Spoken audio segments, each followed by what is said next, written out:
Hello friends, welcome back to the Red Cup Review. I'm your host Rob Banks, and today we're taking a look at the Legends in 3D half-scale Batman bust from Batman the Animated Series from Diamond Select and Gentle Giant. This statue is much bigger than some of the other busts. We're going to have a comparison shot of those other busts a little later on in the video. It's awesome. I absolutely love it. It's huge. It's heavy. It's really nice looking, but it's not perfect. So we're going to show you some of the details found therein. If you guys are interested in these Legends in half-scale 3D busts, there's a link down below for you guys to purchase. It helps the channel out. If you guys don't want to purchase these things, another way to help the channel is to subscribe, like, drop a comment, let us know what you think. Anyways, let's get on with the review. This thing's dope.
To spare you guys the element of shaky cam, we're going to break this down into 3 parts. Overall presentation, then we'll take a closer look at the face and the paint and the base.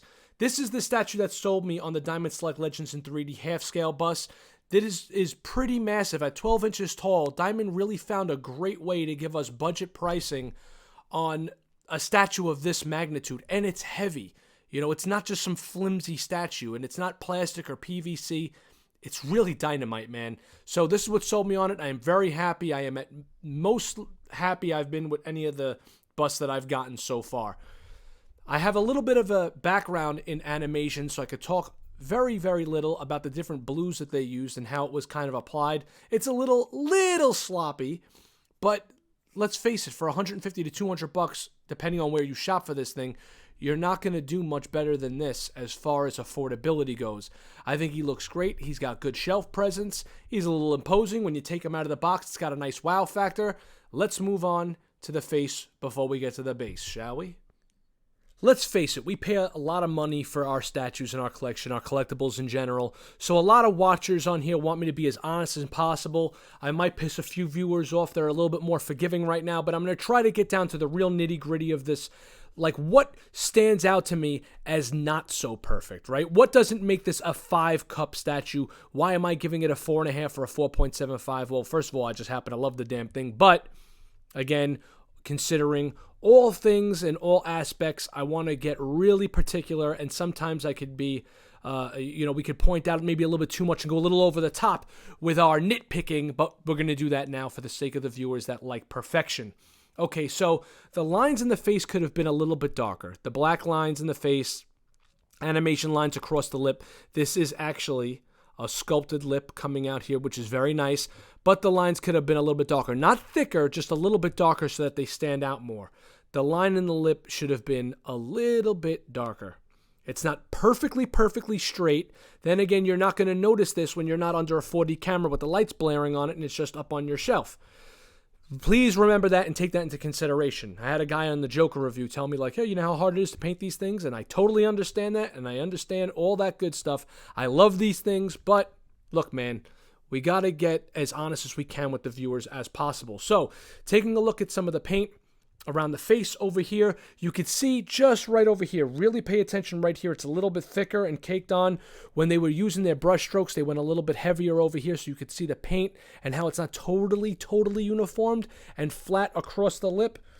Especially over here, you can see it ever so slightly right there. It almost looks like he has a scar on his bottom lip, which up close you see it, from far away you don't, and it doesn't bother me because he's Batman. The guy gets punched in the face a lot. What are you going to do? Speaking of animation and brushstroke techniques, though, take a look at the different colors of blue that were used on the neck and over the shoulder piece right here. You can see that it may look like it's a little shinier up here and then a little lighter, maybe a little less over here, a little more than going towards the back.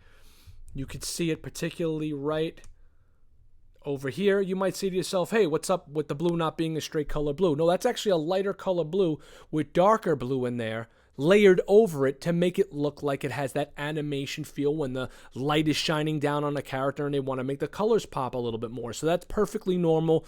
It's also normal when you look at animation, just because it's moving fast, you don't notice this. But when you look at a still shot of an actual cell from cell shading, you will see the brush strokes. You can see the brush stroke right here, right off of here, from when it goes to the dark blue to the lighter blue. I like that. I like the fact that it looks like an actual cell shaded thing standing in front of me and not just a perfect rendition. But then again, that's just my particular taste, because I also happen to have a little bit of background when it comes to painting animation cells and stuff like that. Other than that, though, he's pretty great. Let's take a look closer down at the actual bat symbol. It's very nicely done. There's practically no bleeding. There's a smidge of bleeding over here with the black, but again, you ain't going to notice that unless you're right up on top of it staring at it, and from afar, you ain't going to notice that at all. There are also two different shades of grays and blacks that are blended into each other from underneath the cowl area, which is great because it lends to the shadow effect that would be added from the cape swooping up over his shoulder. So it goes from a flat matte black and then goes, lighter and lighter and lighter, then a gray black, and then a perfect gray for where the light would be shining straight on his chest. So as far as use of light sources go, this is really, really nice, and how they added this extra layer of detail right over the chest area. As far as the base goes, there's a couple of things I'm happy with, a couple of things I'm not so happy with. I'm very happy with the design that they went with. I like the idea that they went with him inside the bat cave. Obviously, the bat cave walls here, the rocks, which are particularly very well done, especially in the paint job. And then I like the bat computer. I like the way it was designed, the way it was sculpted out. I very much like it. I think it looks great. The buttons are all really cool looking, stuff like that. I like the design. Now, as far as the color and paint job on it goes, the paint job on the rocks itself is particularly nice because it looks just like an animation would, with it jumping off the screen right into your collection. You got different color blue spray painted in here, and on the back of the base, they have oranges and beiges kind of spray painted up in there, and that looks particularly nice, especially on this side. You could see how it's very colorful up in here, and then a couple of highlights as the rocks go down. Now, things I'm not so crazy about, the actual yellows, and it's a mixed bag on this because I understand why they wanted to go with more colors for the base itself, but where the yellow is really like caked on and bright is kind of unfortunate because it looks sloppy. That's like when it's just dry brushed on, like these two panels up over here, it actually works just fine. These two panels, a little bit less so because, again, the yellow is a little bit more. And the yellow is very predominant up over here. And that I'm not that actual crazy about at all. It looks a little sloppy. The lines could have been a little bit straighter. Or they should have just been dry brushed the way these were. The buttons on the computer are all perfectly done. There's absolutely no bleeding at all. And those look excellent. And on this side, the two buttons over here, or lights, are perfect. The colors don't bleed into the blacks don't bleed into the colors. Again, here is that yellow, too much yellow going on. They had to go with a very much lighter dry brush in here, would have made it work perfectly. So that's a little bit sloppy, not that crazy about that. Again, I'm trying to be as particular as possible. The paintwork up under the cowl, excuse me, coughing on camera.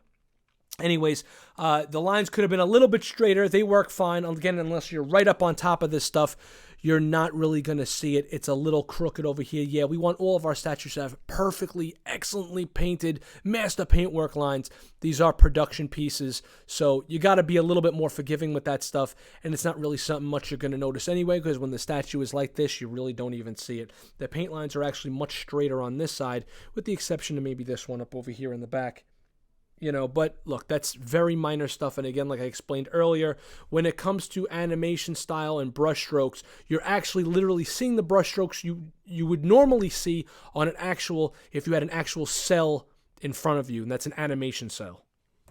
This part of the video is basically just to show you how the collection just continues to grow. Again, I used to have the Kylo Ren bust, but we gave that away a few videos ago.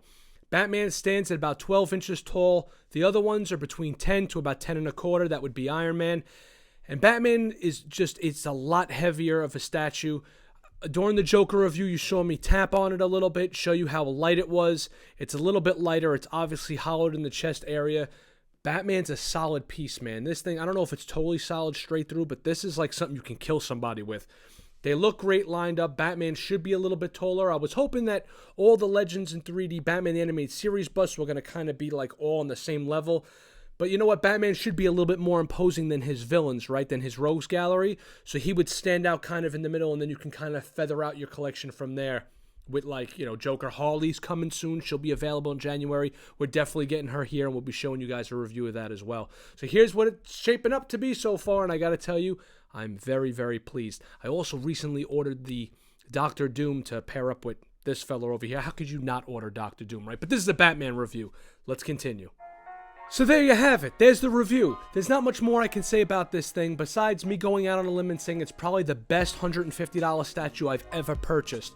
Is it absolutely perfect? No, but it's a step up above paint-wise than where the Joker was, which was a step above where the Kylo Ren was, and the Watchmen bust that I have. So it seems to me that they're just improving and improving as it goes on. There's small improvements that they're there. This thing is massive. It was one of those statues where I pulled it out of the massive box it comes in and was kind of like, oh my god, it just punched me right in the face.